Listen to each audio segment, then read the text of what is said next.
The Void's warning. High Admiral Zenith stood motionless before the Quantum Observatory's main display, her crystalline form reflecting the eerie purple light that dominated the screen. The Etherian science vessel, Star Weaver, had been tracking the anomaly for 3 standard cycles now, and with each passing moment, her concern grew deeper. "Show me the latest projections," she commanded, her voice resonating with the musical quality characteristic of her species. The holographic display shifted, revealing a mass of swirling darkness that seemed to devour light itself. It was moving through space with purpose, following a path that would inevitably intersect with the Etherian home systems. First Science Director Helios floated forward, his transparent body pulsing with anxiety. "Admiral, the void continues to expand. Our calculations suggest it will reach the outer colonies within 30 cycles. The energy readings." He paused, his inner light flickering with distress. "They defy everything we know about spatial physics." The Etherians had ruled this sector of space for millennia, their mastery of light and energy earning them recognition as one of the most advanced species in the known galaxy. They had transformed stars into art, built cities that danced among nebulae, and learned to weave the fabric of spacetime itself. But this threat rendered all their achievements meaningless. "Have we attempted communication?" Zenith asked, though she already knew the answer.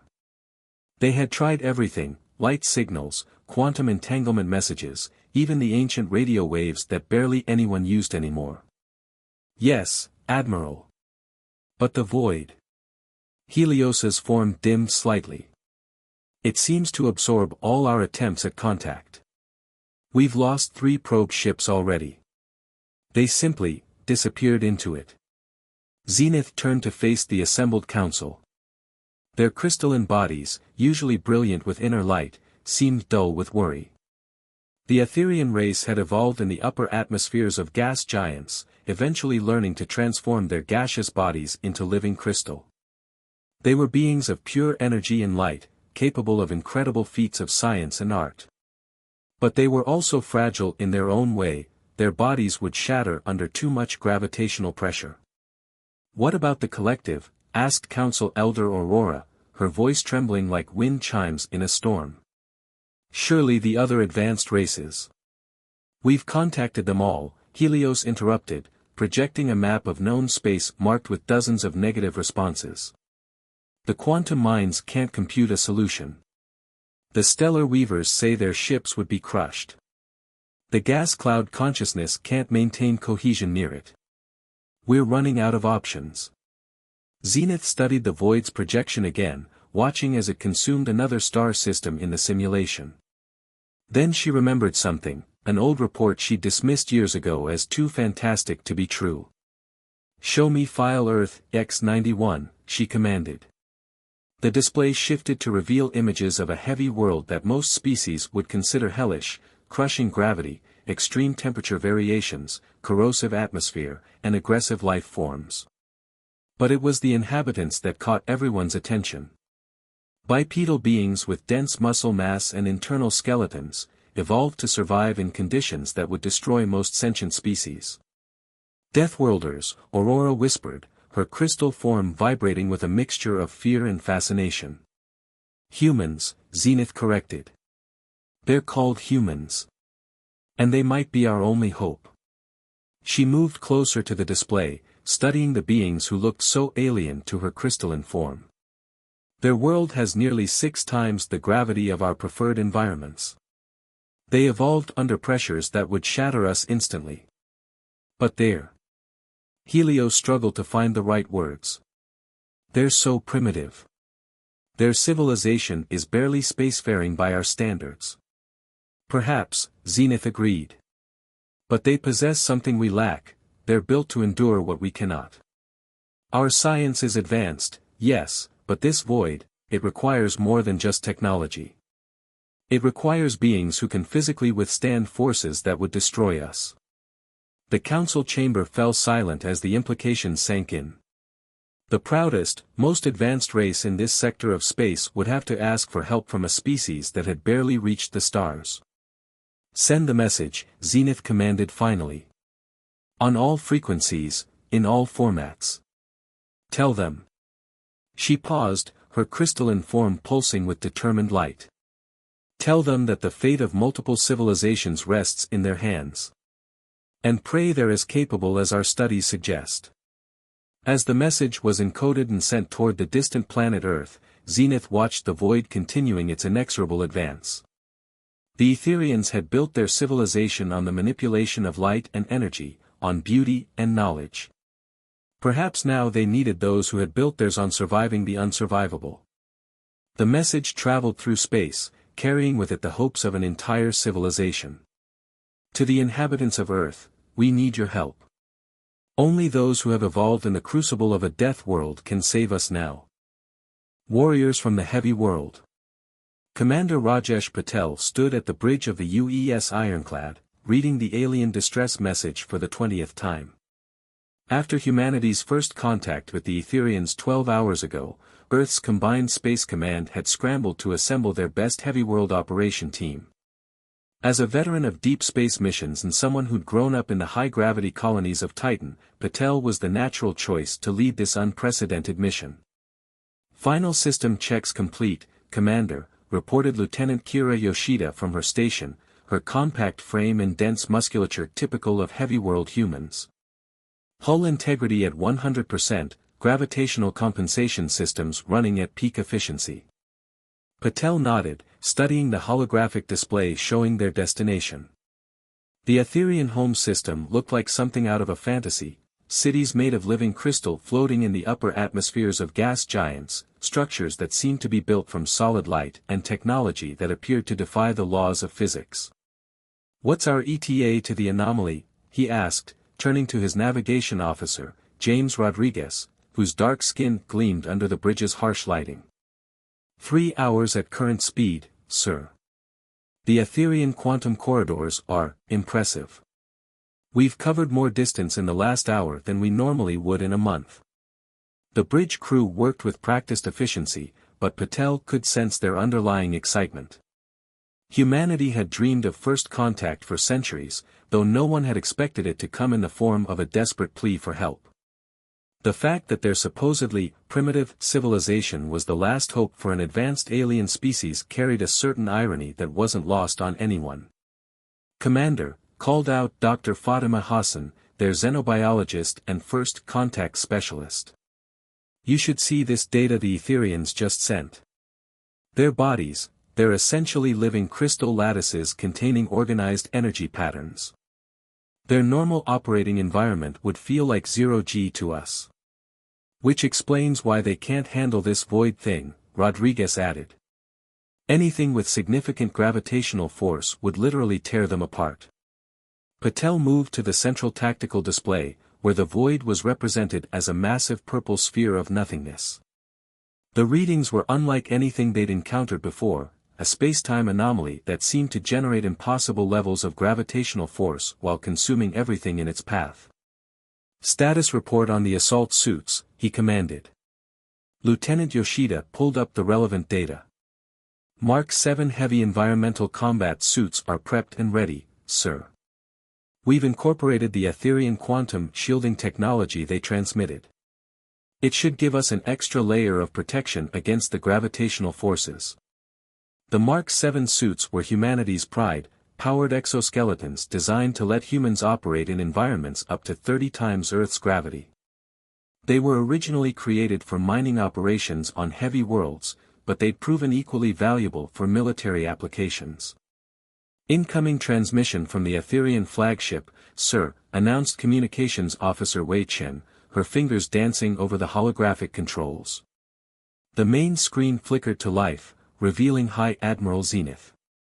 Even through the video feed, her crystalline form was breathtaking, a being of living light and geometric perfection. The bridge crew tried to maintain their professional composure, but Patel noticed several of them staring in wonder. "Commander Patel," Zenith's musical voice carried a note of relief. "Your vessel's approach vector is confirmed. We are grateful for your rapid response." "Thank you, Admiral. We came as soon as we received your message." Though I must admit, we're curious why you chose to contact Earth specifically. Zenith's form shimmered slightly, what Patel was learning to recognize as their equivalent of a nervous gesture. Your species is unique, Commander. You evolved on what we call a death world, conditions that would destroy most sentient life. We've studied your kind from afar for some time. Your physical capabilities, your resilience, they are extraordinary by galactic standards. Patel exchanged glances with his crew. They'd always known Earth was on the higher end of the gravity scale, but hearing it described as a death world was both amusing and surprising. What our bodies can endure is precisely why we're here, Admiral, Patel replied diplomatically. We've reviewed your data on the void. We believe our heavy world experience and technology, combined with your advanced science, might give us a fighting chance. The conversation was interrupted by an urgent alert from their sensors.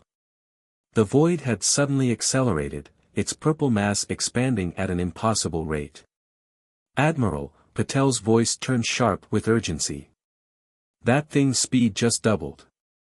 At this rate, it'll reach your outer colonies in less than 15 standard cycles.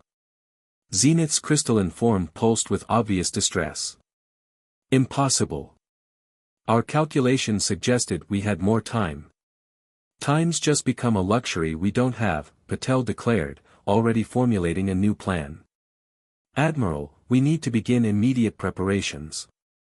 Have your scientists ready to transfer all relevant data to our systems. Lieutenant Yoshida, begin suit prep now. Dr. Hassan, I need everything you've learned about Etherian physics and how it might interact with our technology. As the bridge erupted into focused activity, Patel studied the approaching void with grim determination. Humanity had spent its entire existence fighting against the crushing gravity of their death world, evolving and adapting to survive where others couldn't. Now those same adaptations might be the key to saving an entire civilization. We're not just going to study that thing, he announced to both his crew and the watching Etherian admiral. We're going to go inside it. And we're going to find a way to stop it, or die trying. The statement hung in the air, a testament to the human spirit that had driven their species from the caves of Earth to the stars themselves. The Etherians might see them as primitives from a death world, but they were about to learn why humanity had not just survived but thrived in conditions that would shatter most species in the galaxy. Into the darkness. The UES ironclad hung at the edge of the void, its reinforced hull gleaming under the light of distant stars. In the ship's preparation chamber, Commander Patel watched as Lieutenant Yoshida ran final checks on their Mark 7 suits. The massive exoskeletons stood in their charging stations like silent guardians, each one a testament to humanity's determination to survive in the harshest environments. Etherian quantum shielding integration is holding steady, Yoshida reported, her eyes scanning holographic readouts. The crystal matrices they provided are actually improving our power efficiency by 23%. Dr. Hassan floated nearby in the low-gravity environment, making final adjustments to the sensor package integrated into each suit. The void's outer boundary is showing some interesting properties, she said, projecting a complex series of readings. It's not just generating gravity, it's somehow folding spacetime around itself. Which explains why the Etherian probes never came back, Rodriguez added, already suited up except for his helmet. They weren't destroyed, they were redirected, somewhere else. The mission briefing had been intense. The Etherian scientists had worked alongside the human team for hours, combining their advanced understanding of quantum mechanics with humanity's practical experience in extreme environments. The plan they developed was risky, but it was the only option they had. A soft chime announced the arrival of High Admiral Zenith and First Science Director Helios. Their crystalline forms seemed to dim slightly as they approached the heavy gravity zone around the suits. The quantum tethers are ready, Helios announced, his voice carrying an undertone of worry. They should allow us to maintain communication even within the void's influence. But he hesitated, his form flickering. The gravitational forces you'll encounter, we've never recorded anything like them. Patel smiled grimly as he stepped into his suit, feeling the familiar embrace of the machine that would keep him alive in hell itself. What's the worst-case projection? Near the core. Helios's voice wavered. Approximately 50 times standard gravity. It would reduce an Etherean to atoms instantly. 50 Gs. Rodriguez whistled. That's pushing it, even for us. Good thing we brought the heavy suits. The Mark VIIs were rated for 60 times Earth gravity, but they'd never been tested at those extremes. Theory was one thing, reality could be much harsher. Final equipment check, Patel commanded, his voice now coming through the suit's external speakers. Quantum tethers. Online and synchronized, confirmed Wei Chen from her position in the modified shuttle they'd be using. Gravitational compensators.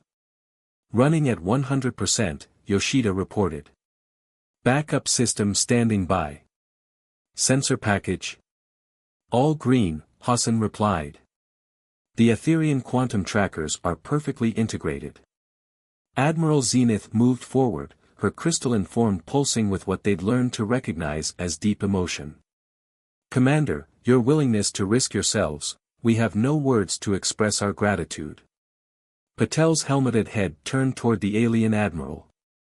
This isn't just about saving your people anymore, Admiral. Whatever this void is, it's a threat to everyone.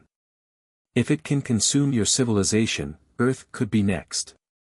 The shuttle bay doors opened, revealing the purple-black mass of the void. It seemed to swallow the starlight around it, creating a hole in reality itself. The team moved toward their modified shuttle, each step heavy with purpose. Remember, Helios called out, the quantum stabilizers must be placed in precise positions to create a containment field. If our calculations are correct, it should disrupt whatever is generating these gravitational forces. Inside the shuttle, the team strapped themselves into reinforced seats designed to handle extreme G-forces. Chen, their pilot, began the launch sequence, her suited fingers dancing over hardened controls. UES Ironclad, this is Gravity Dancer, requesting launch clearance, she transmitted. Gravity Dancer, you are cleared for launch, came the response. Good hunting.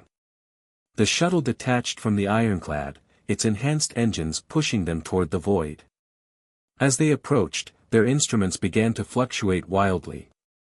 Gravitational field intensity increasing, Hassan reported. 10 Gs, 15, 20. The shuttle's hull creaked under the strain, but held.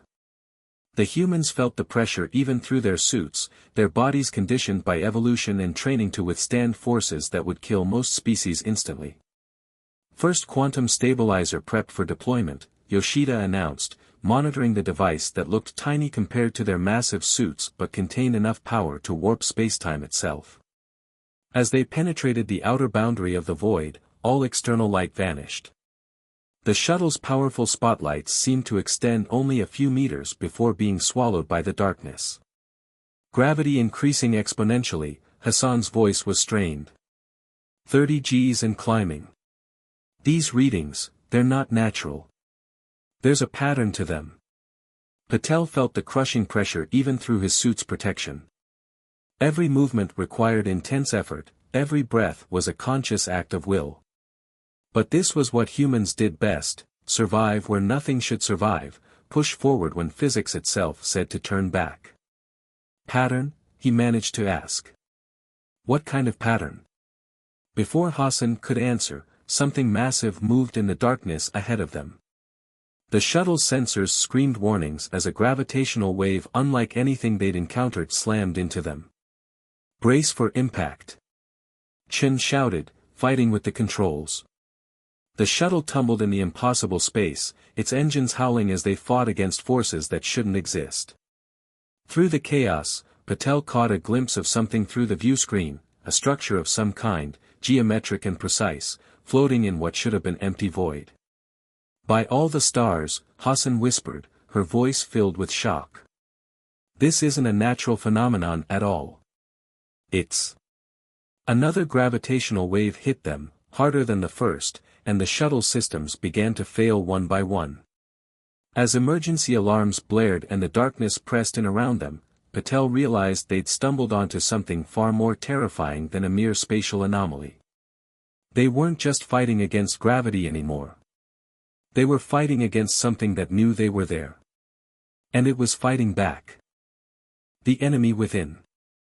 The gravity dancer spun through the void, its system screaming under the assault of focused gravitational waves. Inside, the human crew fought against forces that threatened to tear their reinforced shuttle apart. Rerouting power to structural integrity. Chen shouted over the alarms, her fingers dancing across emergency controls.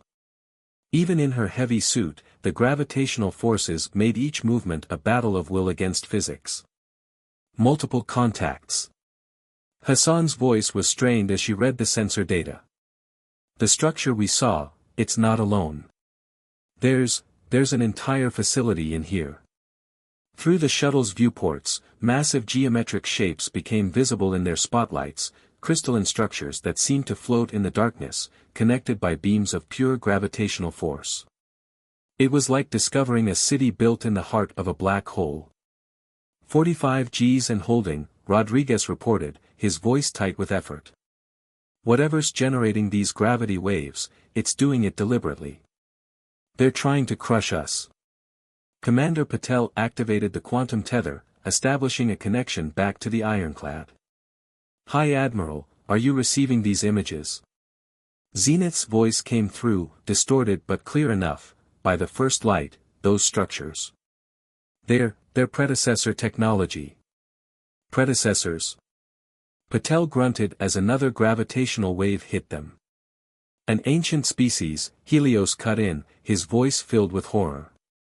They vanished eons ago, but their technology, they were masters of gravitational manipulation.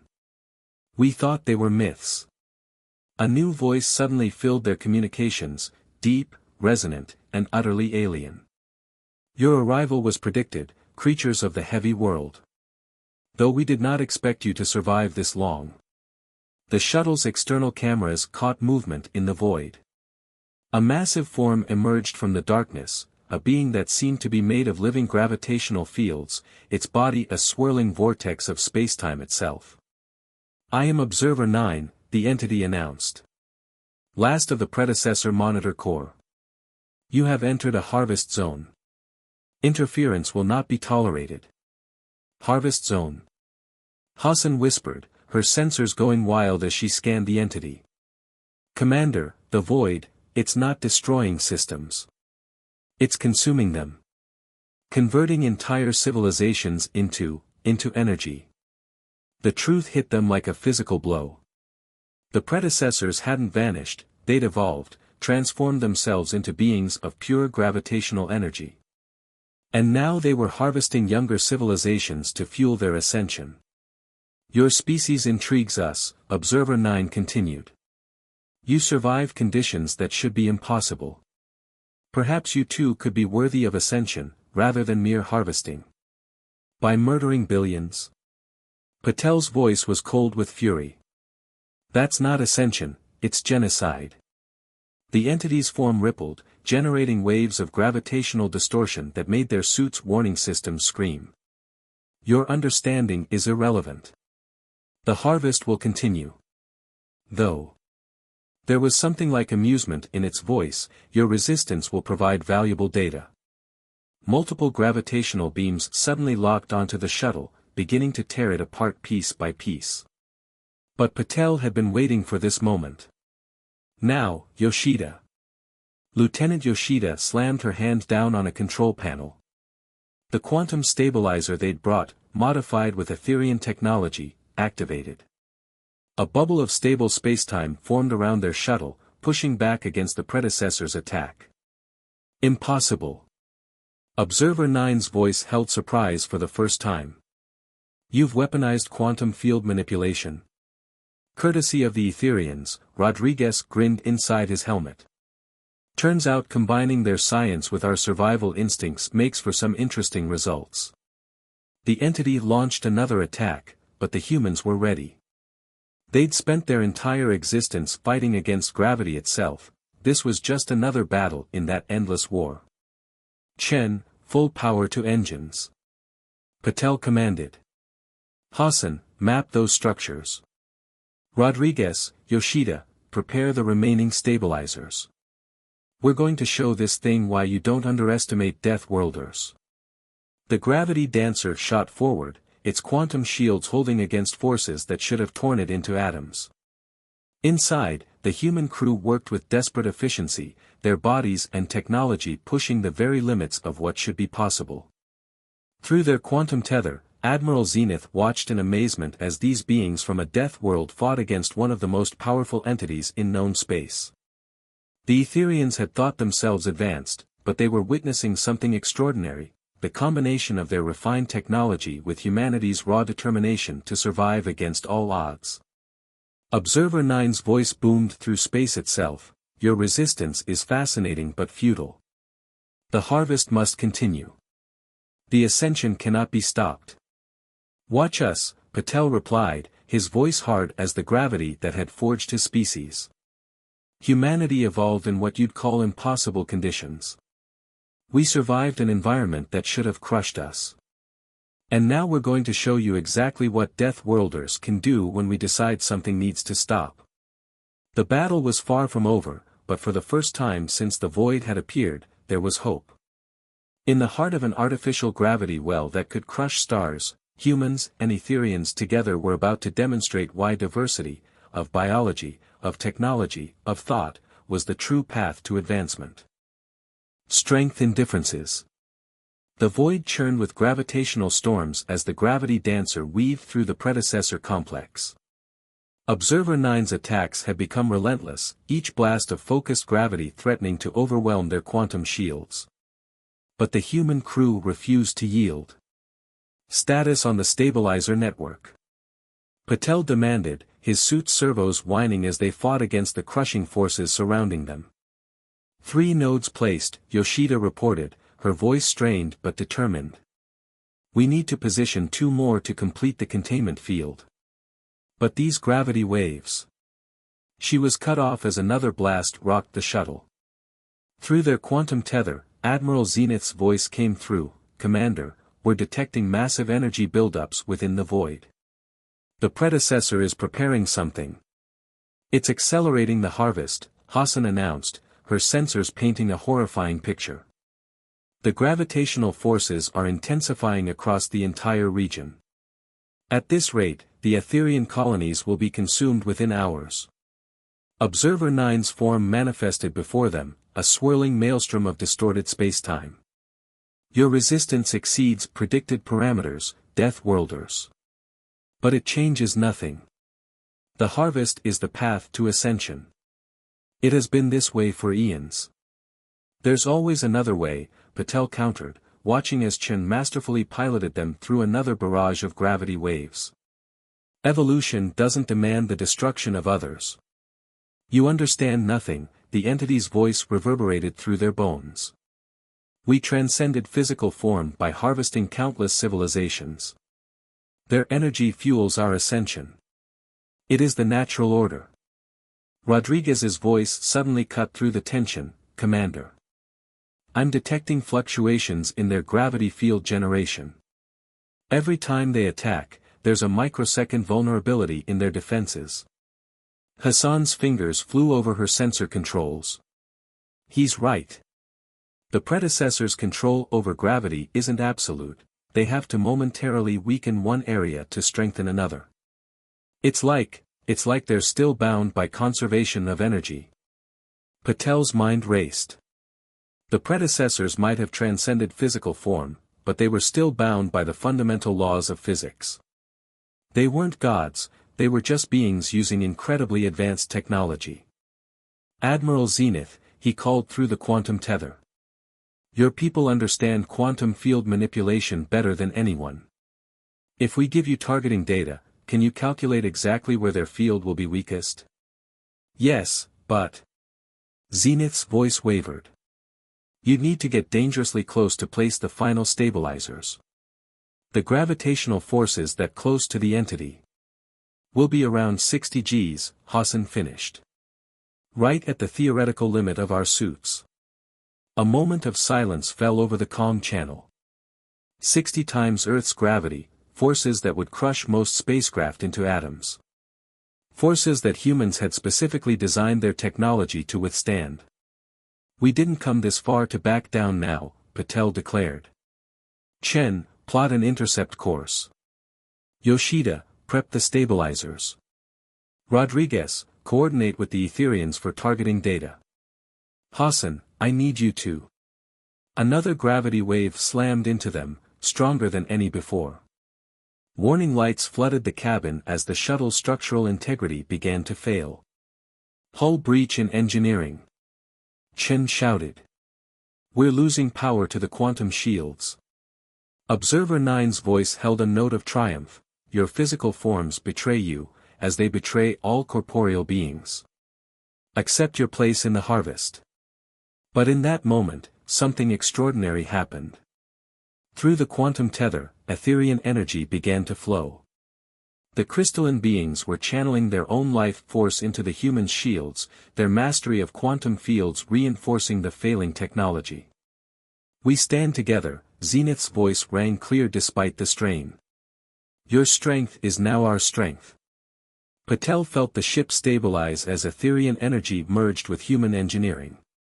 All hands, prepare for close-range deployment. We end this now. The gravity dancer charged forward, its hybrid shields glowing with combined human and Etherian technology. Observer 9 launched attack after attack, but each gravity wave was met with a perfect quantum counter, the Etherians predicting and neutralizing every assault. Now! Patel commanded. Yoshida and Rodriguez launched themselves into the void, their suits pushing the absolute limits of what human engineering could withstand. They moved through space like titans, carrying the final stabilizers. The gravitational forces tried to crush them, but they pushed back with everything their species had evolved to become. Observer 9 realized too late what they were attempting. No. The harvest cannot be stopped. We must ascend. If you want to evolve, Patel's voice was tight with effort as he moved to place the final stabilizer, find a way that doesn't destroy others. That's what real advancement means. The stabilizers activated simultaneously. Etherian quantum fields synchronized with human power systems, creating a perfect containment grid. Observer 9's form began to destabilize as their control over gravity was disrupted. What are you doing? The entity's voice held fear for the first time. Teaching you about true ascension, Hassan replied, activating the quantum resonance sequence. Evolution isn't about destroying others to advance. It's about adapting, cooperating, finding strength in our differences. The containment field pulsed with combined human and Etherian energy. Observer 9's form began to collapse, their carefully controlled gravity fields turning inward. The void itself started to shrink, its harvest interrupted by beings it had considered primitive. Return to physical form, Patel commanded, or be consumed by your own gravity. In the end, faced with destruction by their own power, Observer 9 chose existence over ascension.